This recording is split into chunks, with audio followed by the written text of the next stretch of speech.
그러면 이제 마지막으로 예. 이제 투자 조건에 대해서 한번 투자 조건인 이제 텀시트를 예. 많이 이제 사용하는데 이 말 그대로 이제 텀시트라는 게 이제 투자 요건을 적은 시트 그러니까 뭐 그렇죠. 이런 약간 종이 서류 같은 건데 말 그대로 이게 제가 이해하는 게 맞다면 투자자가 아니죠. 기업인이 투자자에게 나 이렇게 투자 받고 싶다 이건지 아니면 반대로 투자자가 기업인에게 이렇게 투자를 하면 내가 투자해줄게 이렇게 그렇죠. 하면 예. 투자해줄게 이건지. 그렇죠. 보통 이제 스타트업이 투자하면 막판에 가면은 뭐 텀시트를 받았다 이렇게 얘기를 하죠. 그래서 그거는 투자자가 이제 회사한테 투자 조건을 썸머리한 내용을 이제 시트로 만들어서 이제 주는 거죠. 그리고 그거는 대부분 투자 계약서에 들어갈 핵심 계약 어떤 조항들을 이제 썸머리해서 한 페이지로 반 페이지로 만들어서 주는 거죠. 네? 그래서 텀시트에는 뭐 투자 금액을 내가 뭐 5억을 할지 10억을 할지 금액이 들어갈 테고 네. 투자를 할 때 아까 뭐 메자닌에서 우리가 뭐 투자 형태를 보통주로 할지 또 메자닌으로 해서 뭐 상환전환우선주 RCPS로 할지 뭐 쭉 얘기했잖아요. 그래서 뭐 투자 형태가 뭔지 예? 그다음에 이제 밸류를 주당 얼마로 할 건지 예? 또 발행을 몇 주로 할 건지 예? 주당 얼마로 하면은 뭐 당연히 이제 회사 밸류가 프리밸류로 얼마고 그 포스트 밸류는 얼마인지 예? 또 이게 이제 상환전환 우선주다 이러면 상한권이 있잖아요. 그럼 상한권에 대해서는 뭐 상한 청구 기간은 언제인지 예? 또 상한 청구했을 경우에 보장 수익률은 얼마인지 이런 내용들이 또 전환권 같은 경우는 전환 기간은 언제인지 또 뭐 전환이 안 했을 때는 뭐 자동 전환을 한다든가 또 전환 가격은 얼마인지 이제 이런 계약 조건의 어떤 썸머리를 해놓은 게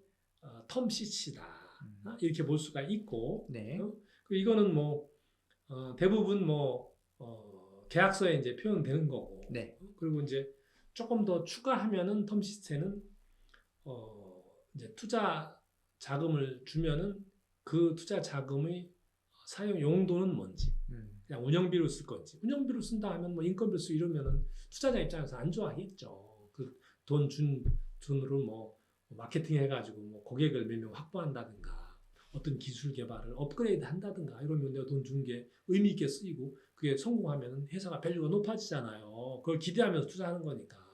근데 그래서 뭐 좀 큰 돈 10억 이상 투자할 때는 엄격하게 사용 용도를 제한해서 사용하면은 증빙 같은 것도 요구하고 이렇게 해서 용도 제한 또 뭐 당연히 경영진들은 뭐 퇴사 같은 걸 뭐 못하게 한다든가 몇 년간은 있어야 된다.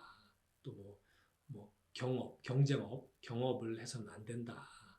뭐 또 일부 뭐 회계 감사나 이런 거는 내가 지정해서 파견하겠다.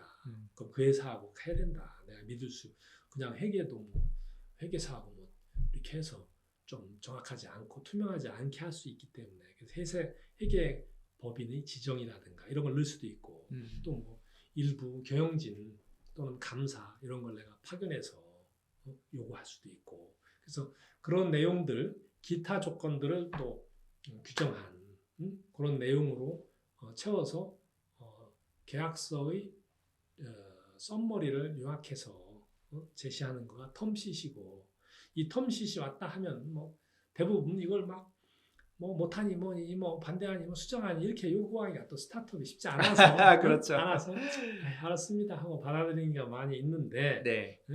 어쨌든 그것에 입각해서 이제 나중에 계약서가 오면은 계약서대로 그 반영해서 체결하면은 투자가 끝나는 거죠. 네. 그러면 이제 스타트업으로서 좀 궁금한 게 이거죠.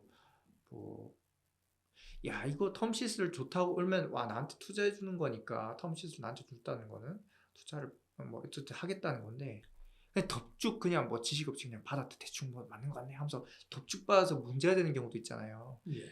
그냥 동의했어. 그래 나 뭐 일단 투자 받는 게 중요하니까 하면서 막 그런데 그렇게 함으로써 이제 텀시트를 제대로 분석을 못해서 생기는 경우 예를 들면 불리한 조건이 있는데 뭐 그냥 스타트업이 돈이 너무 탐나서 그냥 이렇게 그렇죠. 승인을 했다든지 그런 요소들이 가끔씩 있을 수- 있나요? 네. 그렇죠. 대표적인 게 네. 뭐가 있을까요? 대표적인 거가 사실은 텀짓에 보면은 이제 예를 들어 우선주였다고 하면 아까 이제 RCPS 상한전화 우선주를 많이 투자한다고 했잖아요. 네네네. 그러면 우선주니까 우선권이 있다는 얘기지. 음. 그러니까 예를 들면 그건 배당 우선권이거든요. 일반적으로. 근데 보통 이번에 이제 대장동에 지금 성남시에서 문제가 되는 거가 추가 수익이 나왔을 경우에 배당을 성남 그 도시공사는 안 받고 그 화천대유만 그 업사이드로 추가 수익을 다 가져갔잖아요. 그래서 지금 뭐 엄청나게 문제가 되고 있잖아요. 왜 그 조항을 안 넣느냐. 근데 그거를 참가적, 누적적 이런 표현이 있습니다. 아. 그래서 대부분 계약서에는 상한전화 우선주 같은 경우는 항상 배당을 뭐 예를 들어서 뭐 발행가 기준으로 뭐 1% 우선 배당을 한다. 근데 그럼 내가 우선 배당을 이제 해. 그래서 뭐 1% 우선 배당을 받았어. 그럼 1% 내가 이자를 받는 거예요. 이게 우선주인데 주식인데도 불구하고 배당을 받는 거니까.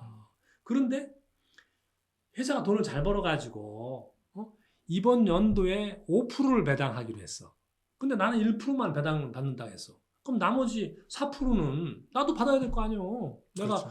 보통주보다 우선해서 혜택이 더 있는 건데 내가 우선주 1% 받았다 해가지고 돈을 잘 벌어가지고 5% 배당하는데 나는 그냥 1%만 하고 땡이야. 이런 말이 안 되잖아요. 그래서 그런 경우 참가적 이렇게 참가적. 그래서 우선을 내가 받았는데 네. 장사가 잘 돼서 보통주도 배당을 받는다. 그러면 나도 보통주 할 때 참가하겠다. 그래서 참가적 우선주죠. 그 다음에 누적적이라고 하는 거는 내가 올해 1%를 받아야 되잖아요. 배당을 못해. 돈을 못 벌어서. 그렇죠. 이익이 없어서. 그럴 수도 있죠. 그러면 건너뛰었잖아요. 네, 네. 내년에 건너뛰었어요. 근데 그럼 내년에는 배당을 받아. 그럼 내년에 만약 1%였다가 1% 배당을 받는데 작년에 못 받은 것도 누적해서 달라. 아. 당연히 그렇게 해야 되겠지. 뭐 건너뛰었다고 안 주면 되겠어요? 그래서 대부분은 우선주의 배당 조건이 참가적, 누적적이에요. 근데 성남시 대장동은 비참가적이었던 거지. 그래서 1,822억을 내가 우선적으로 배당을 받았어.